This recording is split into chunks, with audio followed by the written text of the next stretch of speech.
I welcome you all with my love and respects. In Los Angeles,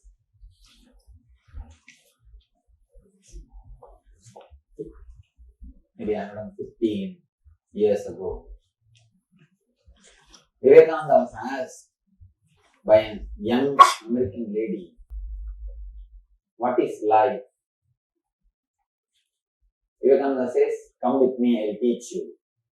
Come with me to India." Then she asks, "Tell me exactly what you will teach me." Vivekananda says, "I'll teach you how to die." First answer he says, the question itself, the question is about life. But the answer is, I'll teach you how to die. Vivekananda explains, knowing how to die is the first lesson every living being has to learn. Next thing,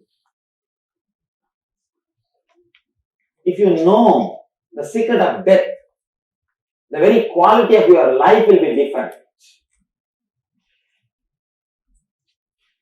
The very quality of your life, your understanding about the life,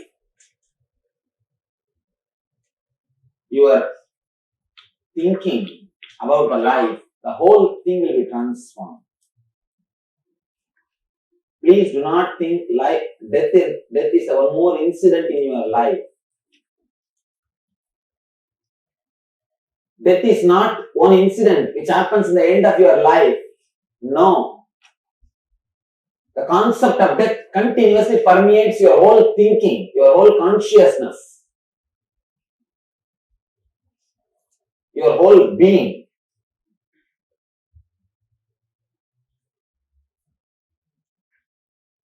When the idea about death is clear, if you know how to die, you will know how to live. Living and leaving, both are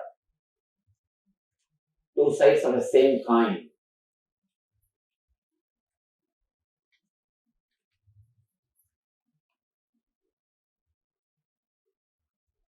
The whole Nithyananda Spurana Program is about living and living. By giving the solid experience, or the conscious experience about death,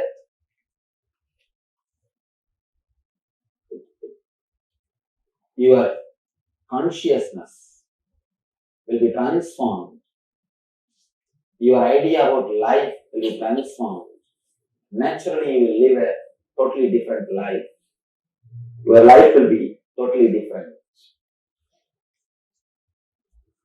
Let me explain the word Nithyananda Spurana. Nithyananda means eternal bliss.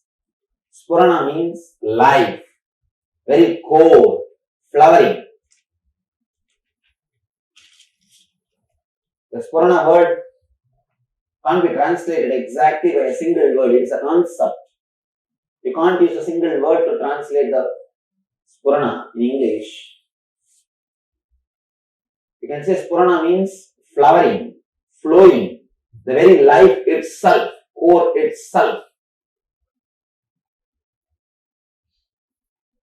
Continuously in all of us, the eternal bliss is flowing.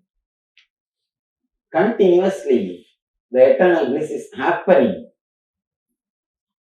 in all of us. It is we who stop it. It is we who create more and more obstacles. These 2 days, you are going to just stop the process of stopping. You are just going to stop the process of stopping. Continuously, we are stopping the bliss flowing, bliss flowering. Now, we'll see that we stop that stopping process.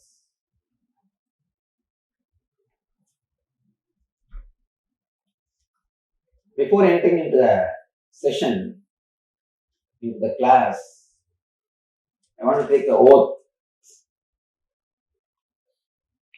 Whatever I am going to speak is truth.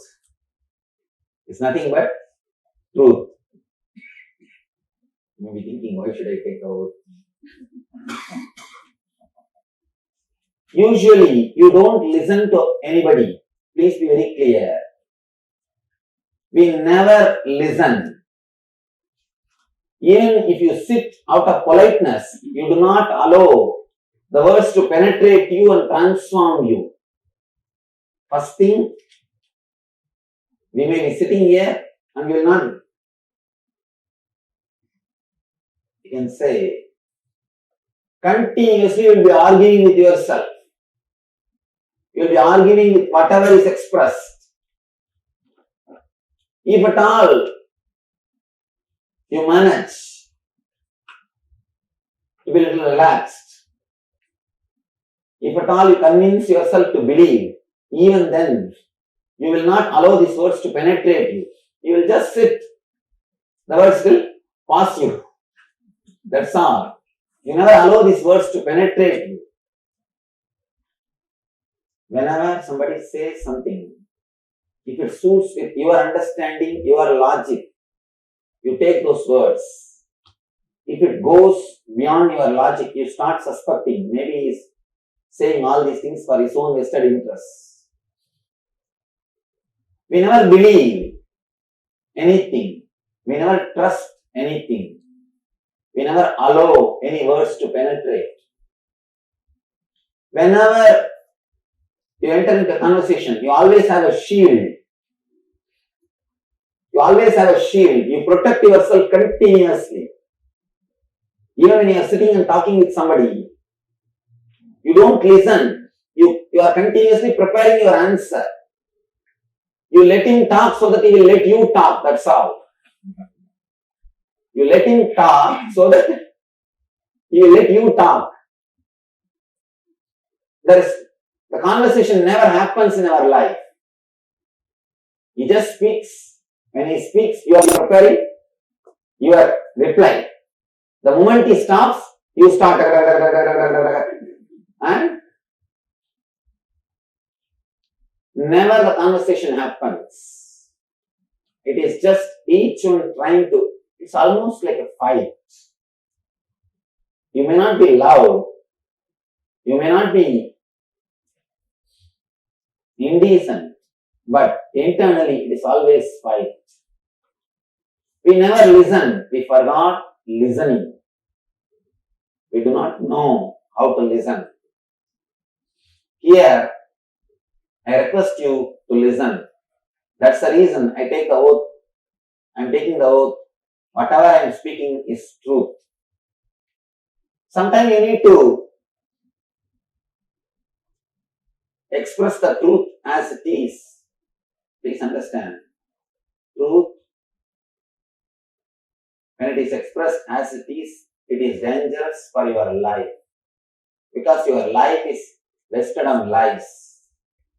Your life is built on lies. Your life is built on false insurances. I always tell people, all life insurance is death insurance. Be very clear. Who will get? What is life insurance? After you die, somebody else will get the money. Who is waiting for it? And your insurances are surely not life insurances. They are just false security. What can you do? Whatever insurance you may have. Can it postpone your death even a single day? Or can it transform the quality of your death? No. Whatever we know as life, it is built on lies. All our vested interests, all our inspiration sources, you see, the inspiration source decides the direction of your life. But our very inspiration source, the very root of our inspiration is a lie. From lie, asatya or mithya. then how can you expect the life to go in the path of truth? Life to lead you to the truth. Here, I am trying to express the truth as it is. Naturally, it will hurt. It will hurt all your vested interests. That's a beautiful Zen story. Master is like a rotating, dynamic diamond. We are also diamond, but covered with little carbon, little mud. When the diamond which is covered with the mud, uncut diamond, if it goes near the master, automatically it will be cut and polished. But in the process, you need to lose the carbon. You need to lose unnecessary things which is covered on you. So whatever lie covered on your being, covering the diamond, naturally will disappear. It has to be taken away. Only then we can shine. That's why the Buddhists they say, Manipatmeham. In the lotus heart, the jewel resides. When a truth is uttered or understood, it completely transforms whatever lies you are carrying, whatever amount of carbon you collected, whatever unnecessary things you accumulated, all those things will drop. Sometimes it hurts. Sometimes truth hurts. Here, we are going to work with the truth.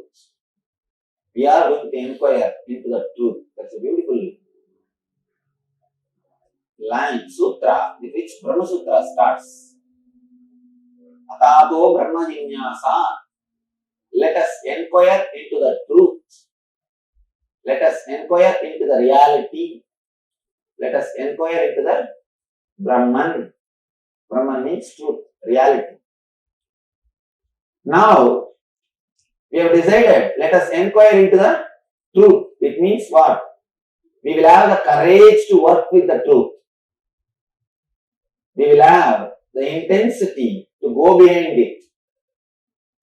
One more thing, truth is so dangerous. Please be very clear. The moment you understand, it transforms your life, even if you don't want. So anybody who is afraid of transformation, still you have time. Because it will start haunting you. It will start straight away working on you. The ultimate truth never waits. The moment you understand, it starts working on you. The moment you understand, the process starts. Here, we are going to work on the ultimate truth. Truth about our life, truth about our death. Let me tell you a small story. It's not even a story, it's a history incident happened. How this technology or this formula happened to me. This whole 2 days program is a formula. It's a technology through which I am trying to transmit or reproduce the same experience which happened in me. I always tell people, scientist is a person who creates a formula to reproduce the things of the outer world. Master is a person who creates a formula to reproduce the experiences of the inner world. So this technology, of course,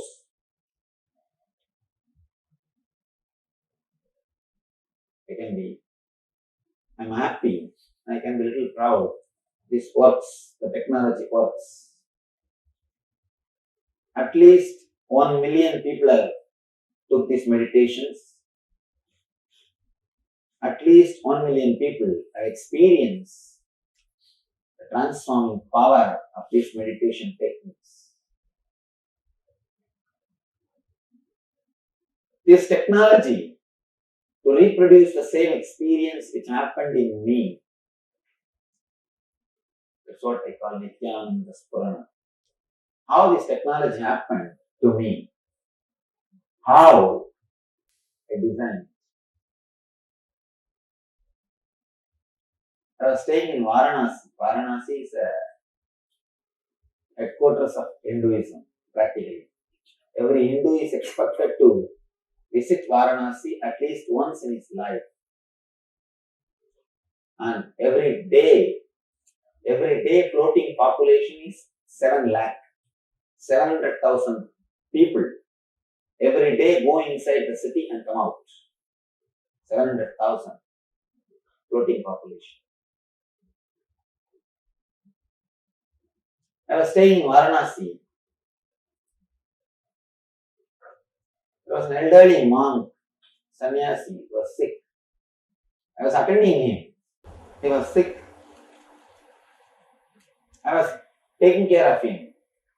Usually the sannyasis, they take care of the other swamis. Young swamis are expected to take care. The elderly swamis are sick. North India, the whole tradition is alive. Somehow I don't know what happened to South. Anyhow, North, the whole thing is alive. I was taking care of him. That time, I can say unfortunately, I had to see one person dying in the ICU. I was in the ICU, intensive care unit. At the time I was not enlightened, but I could see how that soul is leaving the body. That suffering, that struggle I was able to see. First, the tremendous pain. The whole being was filled with pain. Tremendous pain. It's like if you cut half an inch your finger, how much of pain you feel. This being is cut 6 feet long. Completely the being and the body is disconnected. The tremendous pain. I could feel very clearly what is happening there. What was happening there. The pain was too much. I thought that I should not stand there and see the whole scene. I wanted to escape. But I cannot run because this Swami, I have to take care of this Swami. Any moment he may pass away. He may die. So I have to take care of him. I have to stand there. Not only the pain, after a few moments, I saw suddenly the being fell into the coma, unconsciousness. Actually, coma is automatic painkiller mechanism. If the pain becomes too much, unbearable, automatically you fall in coma, so that your being is, at least your being doesn't feel the pain. Being has fallen into coma, unconscious state. The moment being fell into the unconscious state, the worst thing is all the samskaras, the engraved memories open. See, as long as you are conscious, you can balance your mind and live. The moment you fall into the dream state, what happens? Simply those thoughts comes up and your dream is not under your control anymore. You are not the leader in your dream. Simply a dog chases you in the dream, or elephant chases you, or a snake is trying to attack you. Your own dream, but you are not the master. Whatever you suppressed, whether your fear or anger or desires, it just comes up and it is moving this side and that side. Your dreams are not under your control because you are unconscious. The frequency of thoughts is more than the frequency of your consciousness. The number of thoughts is too much. So naturally, your dreams are not under your control. Of course, if at all our dreams are under our control, what types of dream always you will have? We know. Of course, the dreams are not under our control. Same way, the moment the being slips into the unconsciousness. The thoughts which is happening in your inner space is completely out of control. It's like inside this room, 10 people are standing and kicking one football. One football from this side to that side and this corner to that corner, if it is kicked. How? The football suffers same way. I saw very clearly the being suffering. One side all the desires are kicking that football. The other side all the guilt. On the third side, all the pain memories. The fourth side, all the pleasure memories are pulling. The football is just pull and push, kick this side and that side. And I could see the being suffering in that intense burning. That is what we call hell. Actually, hell is not geographical, it is psychological. Hell is not geographical. Be very clear. Hell is psychological. You don't go to hell. You carry your hell. You don't go to hell. You carry your hell. Just like a tent. You carry when you go for a picnic. You open the tent and install. Just like that. You carry your hell wherever you go and just you open and install. Whenever you need. You carry whatever is necessary to create hell. To create a tent, what all is necessary? This pillars, the sheet. Just like that, you carry all the ingredients, all the things which is necessary to create hell. And wherever you go, you just create it. I was able to see very clearly how the being suffered, how the being was struggling, how the being was suffering to get out or to move into the path, into the next life. It was a tremendous suffering. One more thing. When you suffer too much, you will feel like time is not moving. Time is eternal. That is why we always say, hell is eternal hell. It is not chronologically eternal, but psychologically you will feel like time is not moving. You can see in your life. When you sit with somebody, some friend, with whom you feel connected or close, even if 10 hours passes, suddenly you realize, oh, what happened? How time passed. If you are sitting with somebody who is continuously boring you, with whom you don't feel comfortable. What do you do? Every 10 minutes you see the watch. Every 10 minutes you think, watch stopped or what? Time is not moving. Time is psychological. It is not chronological. That is why in the Vedic system, the time is measured as kshana. Kshana means gap between one thought and the other thought. Gap between one thought and the other thought. If you can create gap between one thought and the other thought, little more gap. So if you can create more gap between one thought and the other thought, your kshana can be even 1 year. For a restless person, kshana is microsecond. For a restless person, his kshana is microsecond. Person who is peaceful, relaxed, for him, the kshana can be in 1 year. More the gap between two thoughts, more you will be blissful. The more you are restless, more you will be suffering. That is why we say, for devatas, for the higher level beings, our 1 year is 1 day for them. Because the gap between the thoughts is less. For them, what is 1 day is for us 1 year. Because we have too many number of thoughts. Their kshana is too big. Our kshana is too small. When I saw the being suffering, for me it looked like just few seconds. But for the being, it's eternal. Because whenever you suffer, you feel like time is not moving. Time is not moving. Anyhow, somehow the being possibly died, but that memory, the pain was there inside me continuously. It never disappeared. That you see an accident, at least next 3 days you won't be able to eat. You see an accident directly, how you suffer for next 3 days. Same way, I was suffering with that pain after seeing the whole thing. That sometimes you don't get extraordinary powers, you are saved. Sometimes these extraordinary powers, they disturb you too much.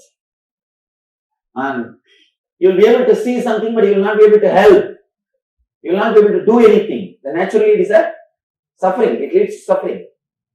Same way, I was also struggling. I was able to see, but I couldn't do anything.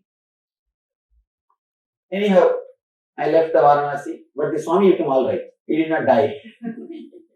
He became alright suddenly. I left the Varanasi after some time. Maybe after a year, I had my own enlightenment experience. After the experience, I came to South.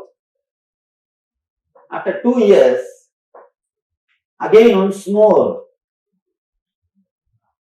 fortunately, I can say this time fortunately, I was there to attend one more death.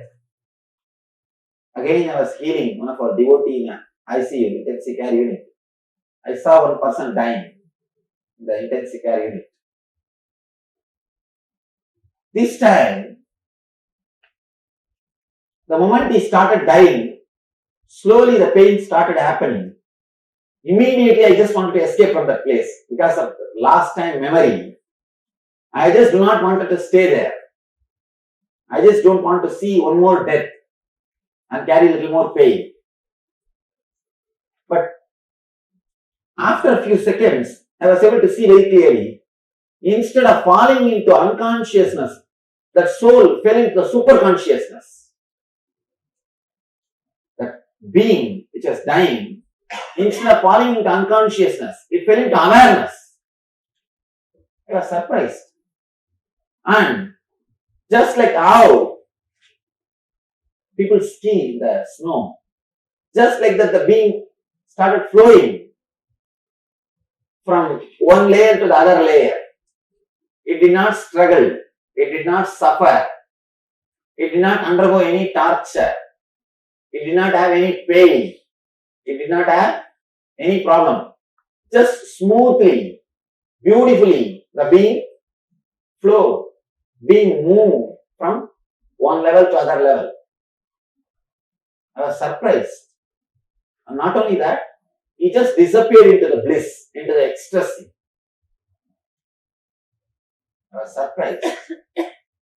I asked the family people. After a few hours, I slowly spoke to them. I asked them, is he a great meditator?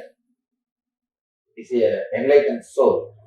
Because normally ordinary people can't die so peacefully. They said meditation. Why? They said that he is not even a religious person. He is not even a religious person. He is an atheist. I was surprised. How could this guy have such a peaceful, beautiful death?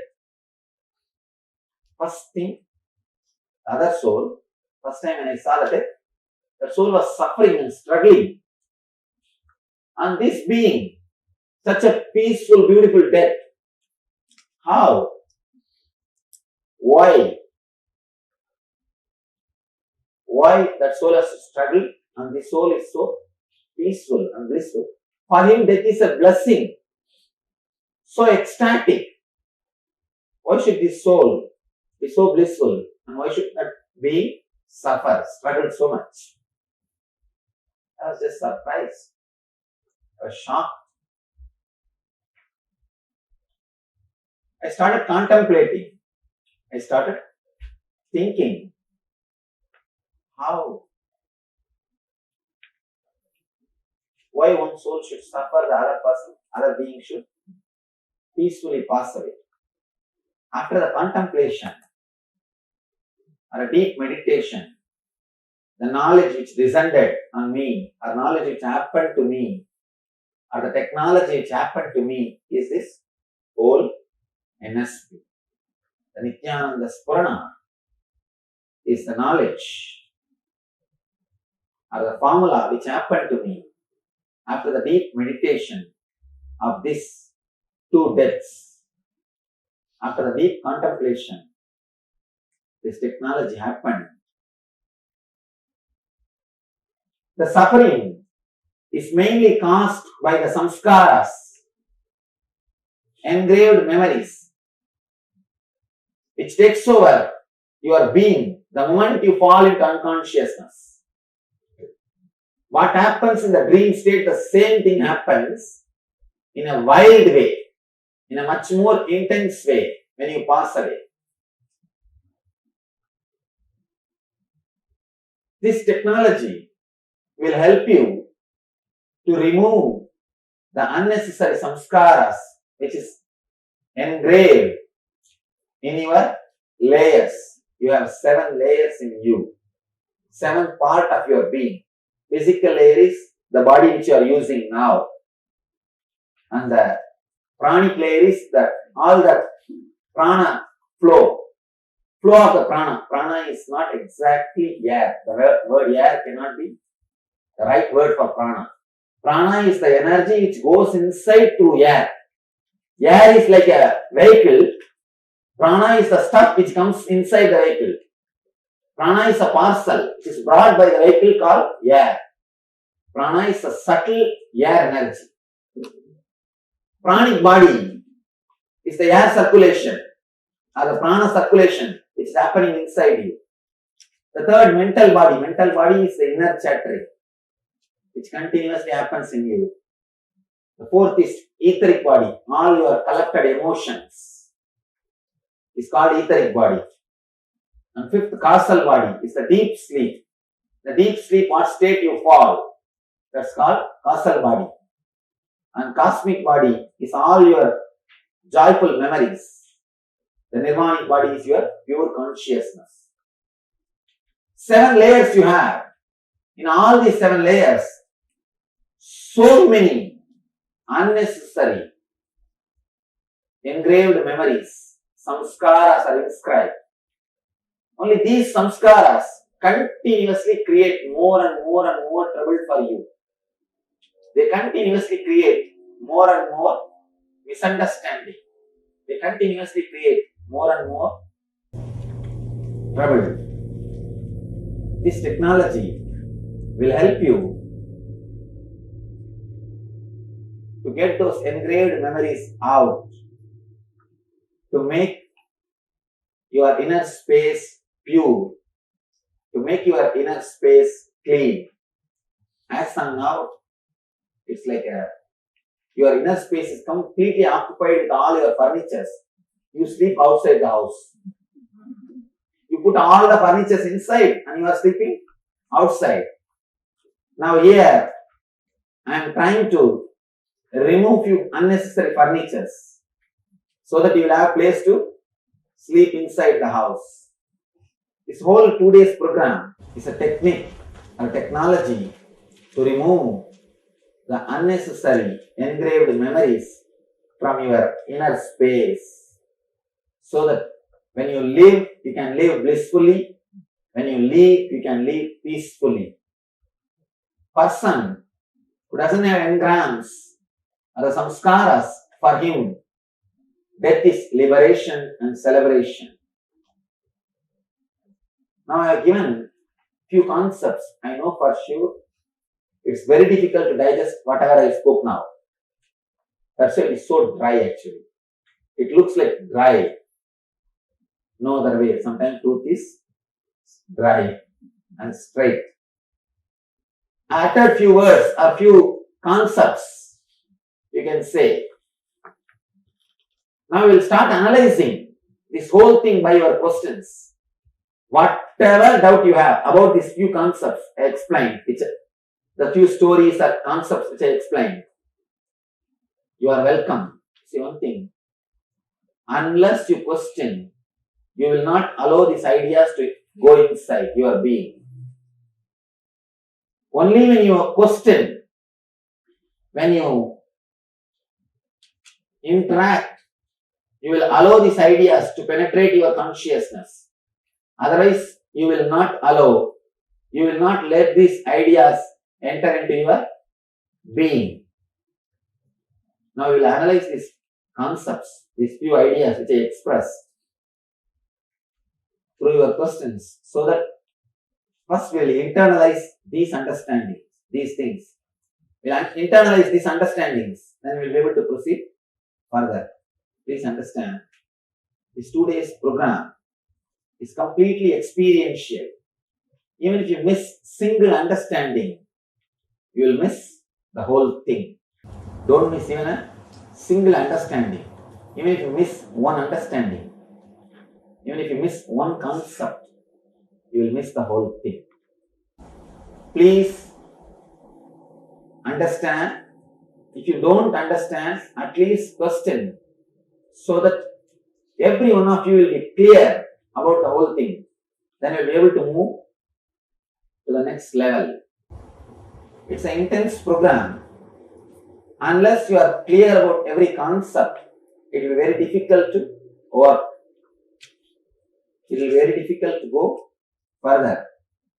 My question is it going to eradicate the samskaras? I would say it is going to eradicate. It's like we are flooding, we are making your whole being conscious. Naturally, the majority of the samskaras disappears. And there are few which doesn't disappear completely, but the effect of that samskaras on you disappears. There will not be any effect.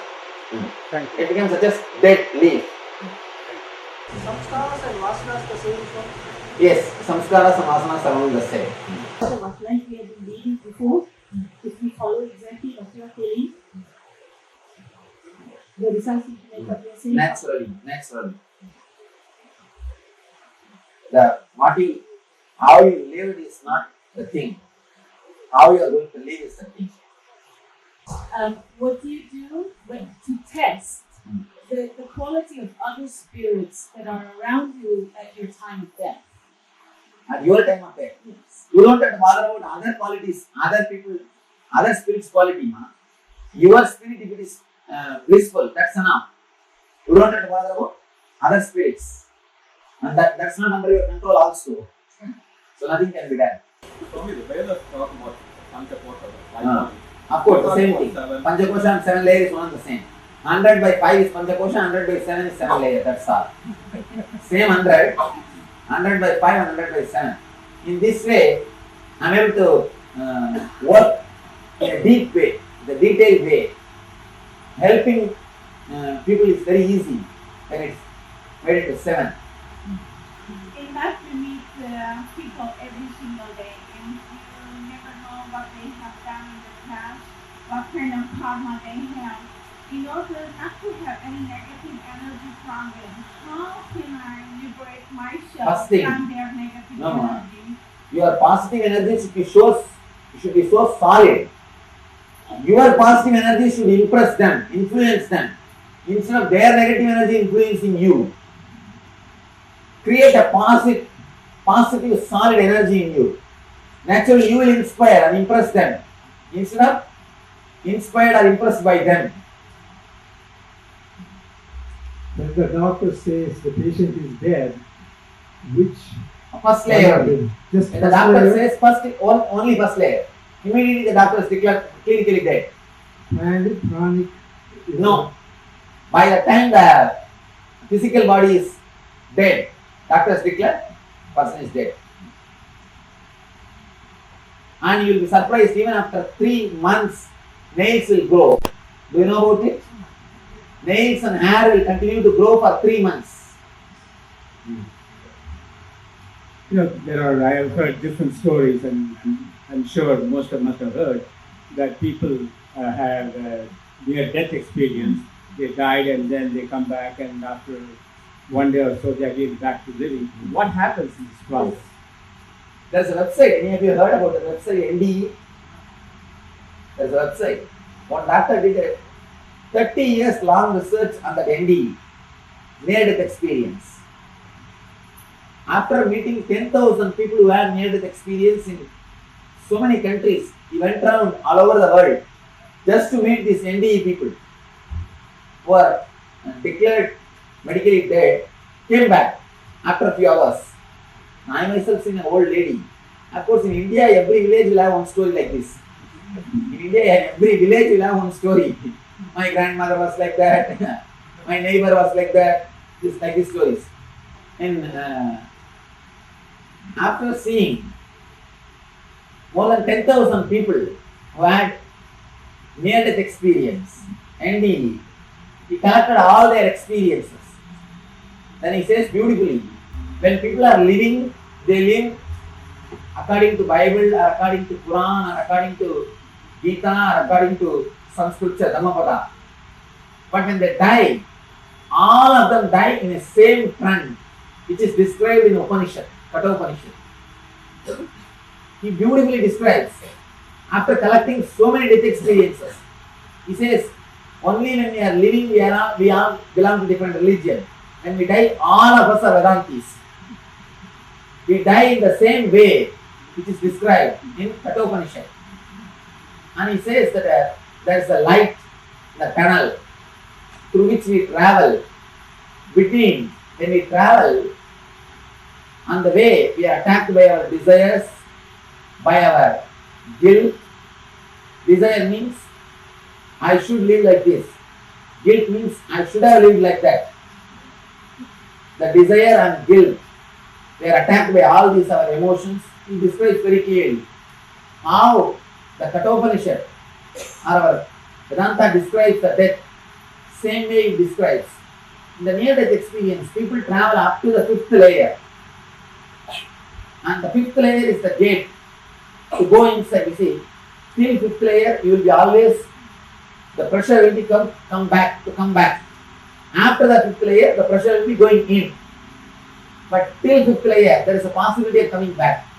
These people, after going to the 5th layer, they come back. That's why we say medically dead, but they come back. Is there a reason for that, or is it just an accident? I can say it's an accident, because at that point all logic disappears. No logic works. Sometimes they keep hearing about story about people being in coma for 20 years, 30 years and all. They are all stuck in the causal body, 5th layer. They come back again suddenly. Sometimes, as an accident, they come back. So we have two questions before we go into technology. Can you say 2 words about this phenomenon of death? And the second question is, can a being foresee that event? Yes, a person whose mind is clear, not filled with the desire to live, can see very clearly when the death is going to happen. You can see, if you go to your native village in India, you will have at least 5-6 stories. My grandfather told very clearly when he will die.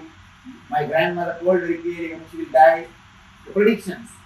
Because they lived a very simple life.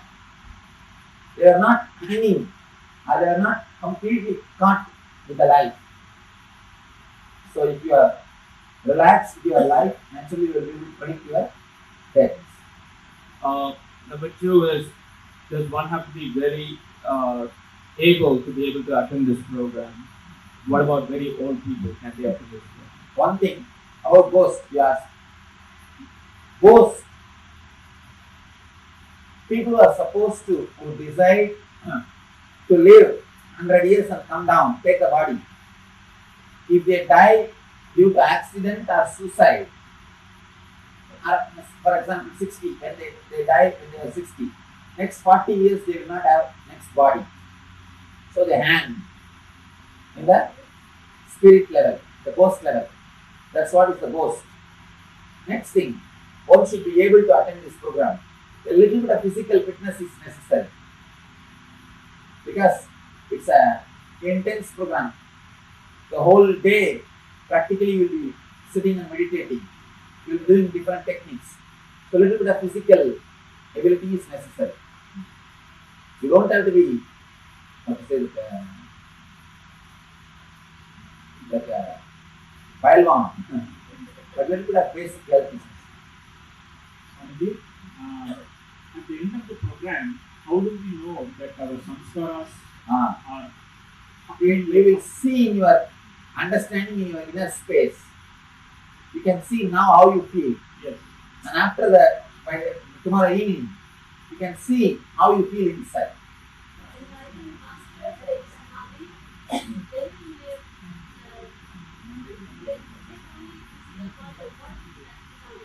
Oh, Samadhi, they just became one with existence. That is what is Samadhi. And if they decide, if they choose, they can assume the body again. That's the reason. Still this the masters who passed away, Ram Shivananda, Mahatma, they still give darshan to people. They can assume the body.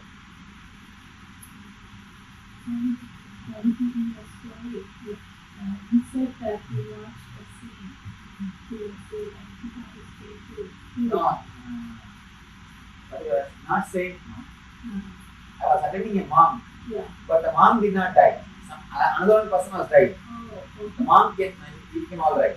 So if the monk has all these sadhus, they don't go to a meditation. No, we can't say just because somebody is a monk, he doesn't go through pain.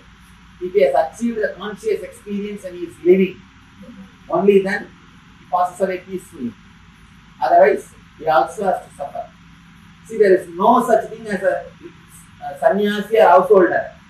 Person who has achieved conscious experience and person who has not achieved, that's all. Only two categories. Who achieved conscious experience, who has not achieved conscious experience, that's all. There is no sannyasi or householder. Consciously, how intensely you live, what's your life, how your lifestyle was, only that matters. It is very controversial truth, but truth, let me very clearly explain. The truth has to be explained. I saw very clearly, you neither carry your sin nor your merits. Please be very clear. It's very controversial thing and very difficult to digest. I know. But the truth is truth. Neither people carry their sin nor they carry their merits. Then immediately you'll ask, then we can do whatever sins we can. We can do whatever we want. Be very clear. You carry only the mental setup. For example, if somebody does 100 murders, he carries the mental setup of killing others. That very mental setup tortures him. It's not that the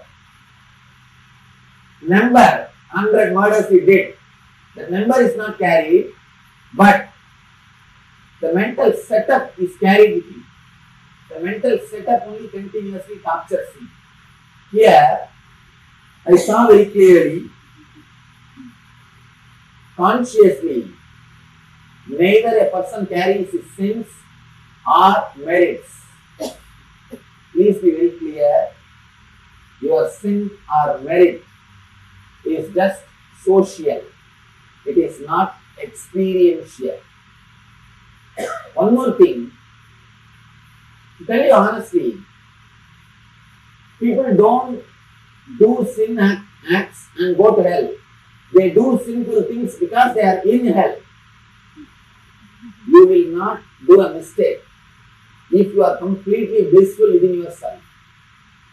Will you harm anybody if you are blissful within yourself? No. You harm somebody, you disturb somebody if you are in hell. So the very attitude of doing mistake itself is a punishment. Of course, what I am saying is a very high level truth, very difficult to digest. But the truth is truth. Logically, if you analyze, you see, If you are a small child, you can be threatened by fear and greed. You can say, if you don't do that, I'll beat you. If you do that, I'll give you candy. Even after growing up, you need candy. Even after growing up, why do you need the hell and heaven? Please understand, if you are moral based on fear or greed, your morality is just skin deep. Just skin deep. Very powerful but true. Please do not be moral based on fear or greed. Let your morality be based on your understanding. Be moral after understanding the life. You will not kill somebody just so that he will not kill you. That's all. It's an understanding. It's an understanding. Don't be moral out of fear. Then, if you know that you will not be caught, you will never be reluctant to do any sin. Do not be moral out of fear or greed. Let your morality be out of your understanding, out of your consciousness. And same way, even your charity, let it be out of pure understanding, not out of any desire for merit.